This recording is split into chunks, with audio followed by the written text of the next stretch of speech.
여러분 안녕히 주무셨습니까? 참 좋은 아침입니다. 우리 2016년 11월 11일 금요일 말씀으로 드리는 오늘의 번제 함께 합니다. 열왕기하 25장 마지막 장이 되겠습니다.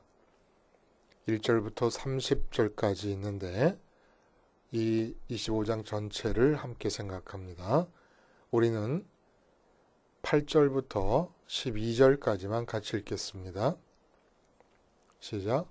바벨론 왕 느부갓네살의 19째 해 5월 7일에 바벨론 왕의 신복 시위대장 느부사라단이 예루살렘에 이르러 여호와의 성전과 왕궁을 불사르고 예루살렘의 모든 집을 귀인의 집까지 불살랐으며 시위대장에게 속한 갈대아 온 군대가 예루살렘 주위의 성벽을 헐었으며 성중에 남아있는 백성과 바벨론 왕에게 항복한 자들과 무리 중 남은 자는 시위대장 느부사라단이 모두 사로잡아가고 시위대장이 그 땅에 비천한 자를 남겨두어 포도원을 다스리는 자와 농부가 되게 하였더라. 나머지 내용들은 한번 꼭 읽어보시기를 바랍니다. 이제 선민의 나라가 722년에 북왕국 이스라엘이 망한 뒤에 이제 586년째가 되어서 남왕국 유다도 바벨론에 의해서 철저하게 망하는 그런 내용이 기술되어 있고, 그리고 그 뒤에 바벨론에 의해서 이루어진 후속 조처가 붙어서 기록이 되어 있습니다. 오늘 이 본문 중심으로 납심당 성전이 납골당 되면 망한다 라는 제목의 하나님 말씀 증거합니다. 납심당 성전이 납골당 되면 망한다. 여러분, 그 납심당이라는 말은 못 들어보셨을 것 같아요. 납골당이라는 말을 패러디해서 만든 말이니까. 납골당은 다 아시지요? 이제 사람이 죽게 되면 화장을 해서 조그만 항아리에 그 재가 된 뼈 가루를 다 모아 담고, 그리고 마치 무슨 그 이 역이라든지 뭐 이런 곳곳에 도서관이라든지 이 내 물건을 이렇게 넣어두는 함이 쭉 서랍처럼 되어 있지 않습니까? 그렇게 된 곳에 그 뼈를 이제 뼈 항아리를 갖다 안치하는 곳이 납골당입니다. 그래서 저희 할머니도 이제 무덤을 썼다가 이장을 해서 납골당에 모셔서 할머니 뼈가 안치되어 있는 납골당에 이제 몇 번씩 1년에 몇 번씩 가기도 합니다만은, 이렇게 뼈를 납이라고 하는 건, 납은 헌납한다, 바친다, 아니면 뭐 받아들인다, 수납 공간 할 때 그런 납자 아닙니까? 뼈를 받아들이는 집이다, 그래서 납골당이다. 근데 성전은 어떻게 표현할 수 있냐 하면은 납심당이다 라고 표현할 수 있다는 겁니다. 마음을 받아들이는 집이다. 이게 바로 성전이라는 거예요. 근데 이 납심당이, 마음을 받아들여야 될 납심당이 납골당이 되면 나타나는 일이 선민의 나라가 망하는 겁니다. 이 선민의 나라가 망한다는 구약적인 이야기가 오늘을 사는 우리들에게로 가져오면은 선민의 나라 자체가 구약 성경적인 의미에서 교회 아닙니까? 그러므로 오늘날의 우리들의 교회에 시사하는 점이 중차대하다는 겁니다. 구약 성경적 교회인 선민의 나라가 망했다. 어떻게 선민의 나라, 선택받은 백성의 나라가 망할 수가 있을까? 그 선민의 나라도 망할 수 있다 그러면 선민들의 모임이라고 자처하는 오늘날의 교회도 망할 수 있음을 얘기해 주는 겁니다. 근데 어떻게 되면 망하느냐는 거예요. 선민의 나라가, 교회가. 납심당인 성전이 납골당되면 망한다는 겁니다. 납심당이면 이제 오늘 우리가 읽은 본문은 특별히 바벨론의 이제 군대 장관이 와가지고 이 유다를 멸망시키는데 특별히 예루살렘을 멸망시키는 광경이 아주 소상하게 묘사가 되어 있습니다. 예루살렘 성벽을 다 허물고 모든 예루살렘의 집들을 다 불태우고 그리고 왕궁과 특별히 성전을 파괴시킵니다. 그러니까 긴 이 역사, 이 성전이 만들어지고 453년 만에 성전이 파괴되는데 솔로몬이 성전을 완성하지 않습니까? 그러니까 성전이 유지되고 있는 동안만 선민의 나라가 유지될 수 있었던 겁니다. 성전의 파괴와 함께 선민의 나라가 파괴가 되는 거예요. 근데 내용적으로 보자면 성전을 파괴한 것, 물리적인 측면에서 성전을 파괴한 것은 바벨론이지만은 내용적인 측면에서 성전을 파괴한 것은 선민 자신들이라는 얘기입니다. 선민들의 생각에는 이런 생각이 있었어요. 여호와 하나님의 신앙을 온전히 잘 갖고 성전에 와서 성전에서 하나님께서 정하신 규례대로 그 정신에 맞게 제사를 드리며 살지 않았다 할지라도 바알과 아세라를 숨기고 무슨 이방의 제단을 쌓아서 거기서 제사를 드리고 해도 구태여 여호와 하나님의 성전이 서 있는 것에 대해서 무의미하다고 볼 필요는 없었던 거예요. 그럼 어떤 의미를 부여했느냐? 다른 온갖 우상 숭배를 다 하면서도 여호와 하나님의 성전, 하나님 여호와라는 이름은 알고 있었기 때문에 그 하나님이 출애굽을 조상들에게서 이루어내신 하나님이십니다. 그래서 그 하나님이 시내산에서 모세가 이끄는 조상들과 함께 계약을 맺고 그 계약 준수를 위해서 하나님에 대한 온전한 책임을 할 수 있기 위해서 성막을 지으면서 성전이 생겨났던 것을 다 알고 있어요. 역사적으로. 비록 나는 바알 숭배를 하더라도. 그래서 성전에 의미부여를 한 것이 무엇이냐 하면은 이 성전이 이렇게 우뚝 서 있는 한 이방 민족의 침공으로부터 선민의 나라 유다 나라를 결코 궁극적으로 망하지 않게 하시면서 지켜줄 것이다. 이렇게 생각을 한 겁니다. 침공이 있기도 하고 침략을 받기도 했지만 궁극적으로는 지켜주실 것이다. 또 지켜질 것이다. 이렇게 생각을 한 거예요. 이게 성전의 존립에 근거된 구원의 확신, 이게 미신이었다는 거예요. 완전한 미신이었다는 겁니다. 하나님 스스로가 성전을 파괴해버리고 마십니다. 근데 문제는 뭐냐 하면은 하나님께서 바벨론을 들어서 이렇게 바벨론은 이제 1차, 2차 침입이 앞에 있었고 오늘 궁극적으로 망하게 되는 게 3차 침입에 의해서인데 1차, 2차 침입 때는 성전을 파괴하지는 않았습니다. 3차 침입 때 성전이 파괴가 되는데 실제로 성전은 내용적으로 유다 백성들에 의해서 이미 파괴가 되었다는 겁니다. 다시 말해서 성전이 납골당이 되었다는 얘기예요. 자, 이 이야기를 좀 해봅니다. 어떻게 선민들이 성전을 내용적으로 파괴시켜 버렸는가? 납심당을 납골당으로 전환시켜 버린 겁니다. 이게 무슨 뜻입니까?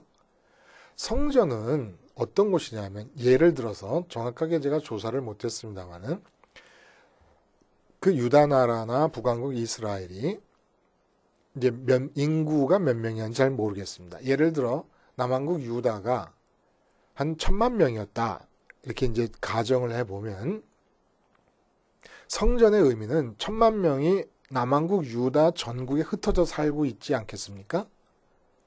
그러면 어디에 흩어져 살고 있더라도 10,000,000개의 심장이 성전 안에 모여 있어야 된다는 겁니다. 성전은 하나님께서 당신의 이름을 두시려고 택하신 곳입니다. 당신의 이름을 두시려고 택하신 곳이 성전이라는 것은 무슨 뜻을 말하느냐? 선민이라면 어느 곳에 살고 있다. 그 저쪽 위에 최북단에 살고 있든지 남쪽 저 부엘세바 아래에 살고 있든지 간에 선민이라면 마음이 성전에 와 있으면서 저쪽 남쪽 부엘세바에서 살았어야 된다는 얘기입니다. 납심당이라는 거예요. 그러면 이게 무슨 뜻이 있느냐? 성전이 이름을 두신다는 얘기는, 이름은 하늘에 계신 살아있는 하나님 존재를 가리키고 있습니다. 하늘에 계신 하나님과 성전에 두신 이름이 연결되어 있다는 거예요. 그럼 이 연결을 붙잡고 마음이 하나님 계신 하늘로 올라가야 되는 거예요. 그 올라가는 과정이 성막의 이 성소의 구성의 의미를 따라서 진행됐다는 겁니다. 맨 먼저 지성소에서는 뭘 확인합니까? 아, 내 마음이 세상에 지금 살고 있는데 장사하다 보니까 돈이 마음에 들어와 있구나. 많은 이윤이 마음에 들어와 있구나. 그 지성소의 모양에는 돌판이 들어있지 않습니까? 법궤가. 아, 하나님, 살아계신 인격적이신 하나님이 들어와 있지 않는구나. 그럼 어떻게 해야 됩니까? 번제단에서 죽어야 된다. 번제단은 이게 지금 삶의 현장에서 성전을 생각하면서 하는 일이라는 거예요. 마음을 성전에 둔다.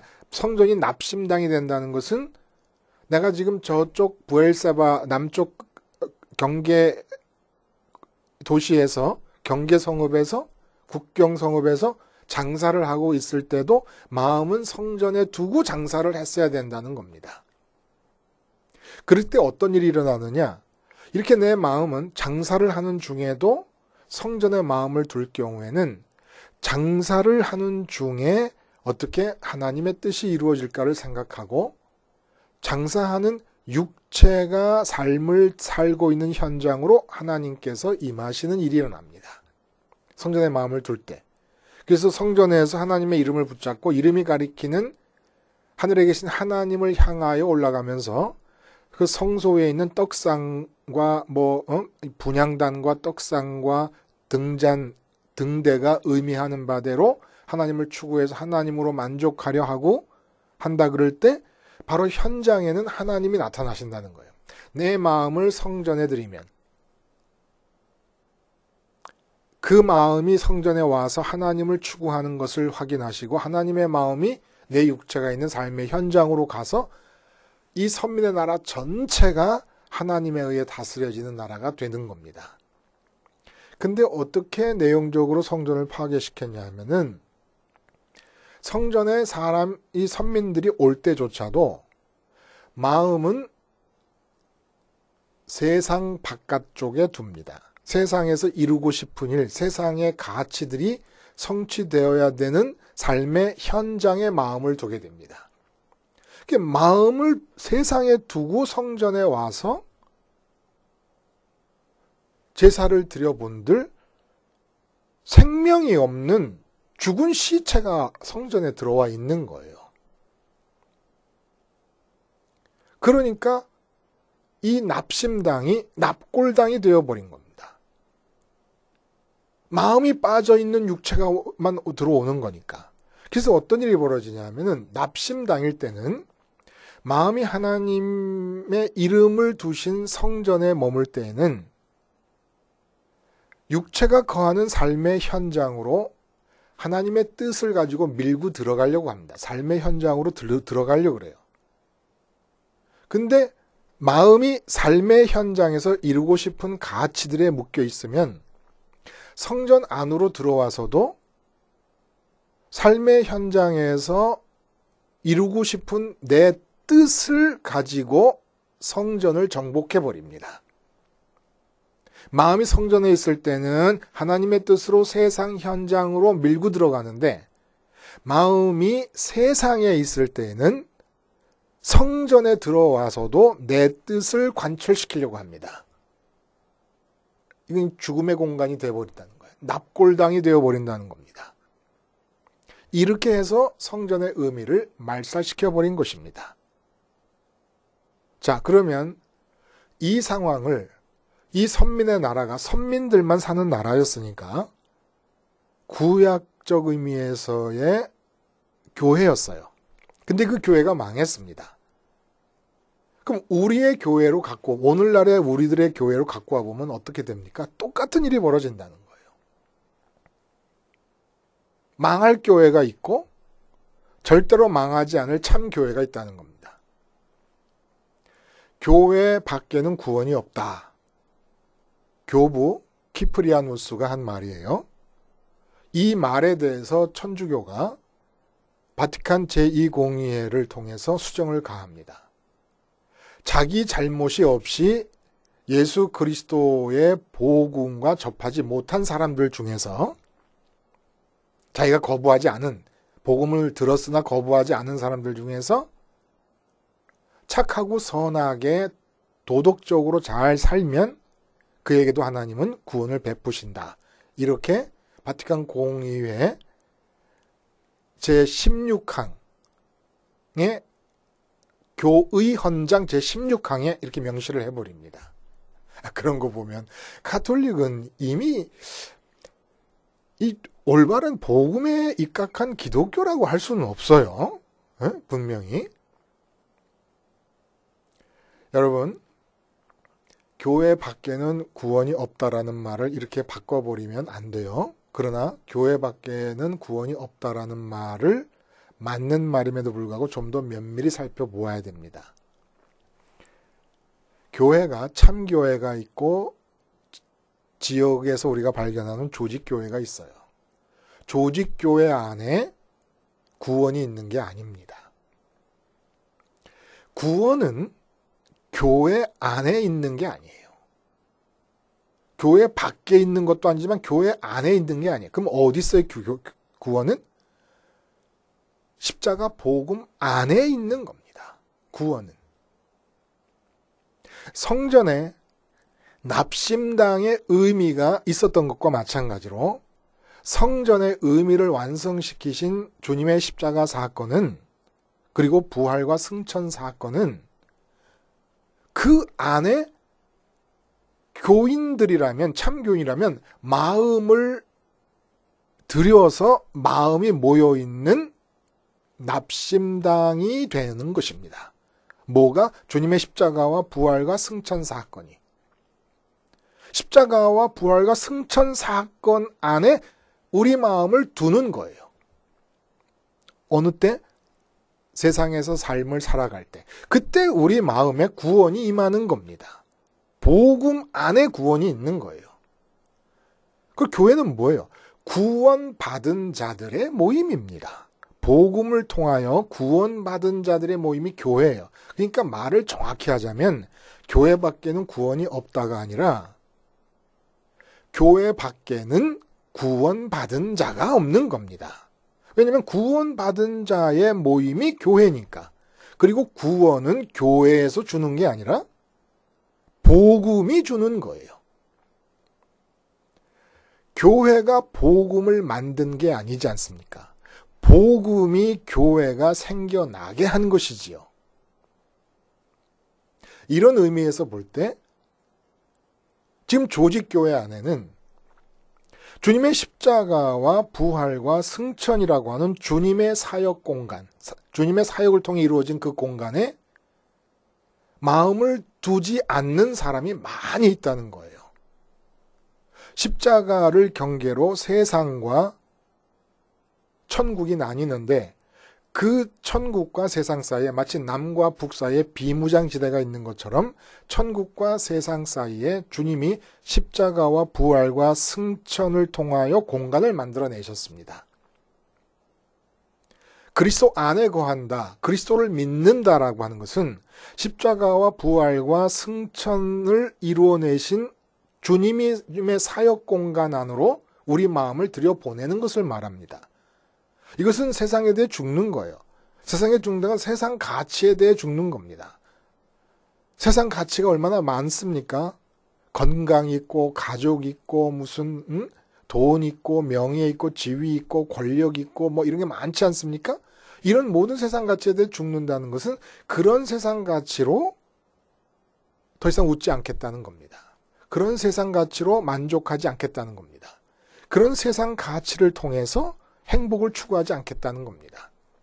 그럼 어떻게 한다는 거예요? 무조건 주님 따라 십자가에서 세상 가치가 들끓고 있는 세상에 대해서 죽고 주님과 함께 부활하고 승천한 주님과 함께 승천해서 지금 하늘에서 주님과 아버지가 교제하시면서 주님이 아버지로 인해서 얼마나 기뻐하시겠습니까? 부활하실 때 그리고 승천하실 때 이 세상을 뒤돌아보지도 않고 아버지께로 가버리셨어요. 아버지께로 가기 위하여 승천하실 때에 아버지를 향한 주님의 마음을 우리가 이해해야 복음을 온전히 받아들일 수가 있는 거예요. 얼마나 아버지와 교제하고 아버지와 함께 있음이 좋으시면 이 세상 아무것도 돌아보지 않으시고 곧바로 올라가셨겠느냐라는 겁니다. 마음이 십자가 너머에 있어야 되는 거예요. 십자가 너머에. 십자가 이편에는 세상이 존재하는 거예요. 십자가 너머에 주님의 부활과 승천의 사역 공간이 마련되어 있고 그리고 승천의 그 주님의 자취 끝에 주님께서 아버지와 마주대하여 계시는 장소가 있는 거예요. 우리가 다 우리 마음이 그 장소까지 주님 안에서 주님께 이끌려 가야 되는 겁니다. 그래서 주님의 십자가는 원래대로 하자면 가톨릭도 일단 하나님과 예수님을 주님이라고 말은 하고 있으니까 22억 명인데 가톨릭과 기독교와 모든 종파를 다 합치면 22억 개의 마음이 주님 십자가 너머에 가 있어야 그게 참 교회라는 겁니다. 근데 교회라고는 부르고 있는데 교회라는 이름으로 모이고는 있는데 그 교회라고 교회라는 이름으로 모이는 현장을 가만히 들여다보니까 그 모인 사람들의 마음들 중에서 어느 마음도 십자가 너머에 가 있는 마음이 없으면 그게 바로 오늘 유다가 망하는 길을 걷고 있는 교회라는 겁니다. 그건 이미 교회가 아니니까. 우리 믿는데 잘 생각해야 돼요. 믿음이 뭐냐는 거예요. 마음을 드리는 게 믿음이에요. 마음을 드리는 게 거듭 말씀드렸어요. 사도신경 신앙 고백 아닙니까? 신앙 고백을 라틴어로 크레도라 그래요. 크레도라고 하는 말은 크레와 도라는 말의 합성어인데 나는 믿는다라는 뜻입니다. 근데 이 크레라고 하는 말이 심장이라고 하는 말에서 나온 거예요. 심장을 드리는 거, 마음을 드리는 게 믿음이라는 겁니다. 어디다 마음을 드리겠다는 거예요. 주님께 마음을 드린다. 주님께 마음을 드리는 자들이 제가 말씀드렸습니다마는 저를 사랑하시는 어머니가 제가 독일의 괴팅겐에 가 있는 동안은 괴팅겐의 마음이 따라오시고 제가 미국에 가 있는 동안은 미국 프린스톤으로 따라오시고 제가 카나다에 가 있는 동안은 카나다로 따라오셔요. 어머니가 나를 사랑하시니까. 주님을 사랑하고 주님을 구주로 믿고 사랑한다는 사람들이 주님이 부활하시고 승천하셨는데 왜 마음이 하늘에 안 가 있습니까? 그거 믿는 게 아니지요. 주님은 하늘에 올라가 승천하고 계시는데 그래요. 주님이 너희와 세상 끝날까지 항상 함께하리라. 그게 어떤 사람과 함께하는 거예요? 제자들이 승천하는 주님을 봤습니다. 마치 엘리사가 승천하는 엘리야를 보듯이. 그래서 엘리사의 마음이 엘리야와 함께 하늘로 올라가 버렸을 때 엘리사에게 영이 임하는 거예요. 승천하는 주님을 보고 있으면서 마음이 하늘로 다 따라 올라갔을 때 오순절에 성령의 역사가 일어나는 겁니다. 그래서 함께 하신다는 말이 된 거예요. 우리도 주님이 세상 끝날까지 함께 하시려면 우리 마음이 주님 계시는 승천하셔서 주님 계시는 하늘 이렇게 가 있어야 되는 거예요. 그래서 십자가 사건은 성전의 완성으로서 납심당입니다. 납심당.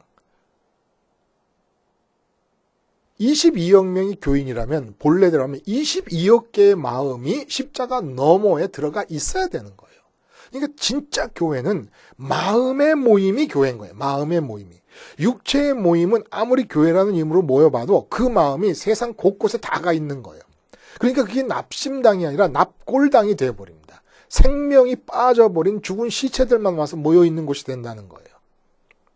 그러면 그 교회는 교회가 아니기 때문에 마치 성전의 내용적 의미를 다 파괴시켰을 때 선민이 선민 될 수 있는 길이 막혀버리지 않았습니까?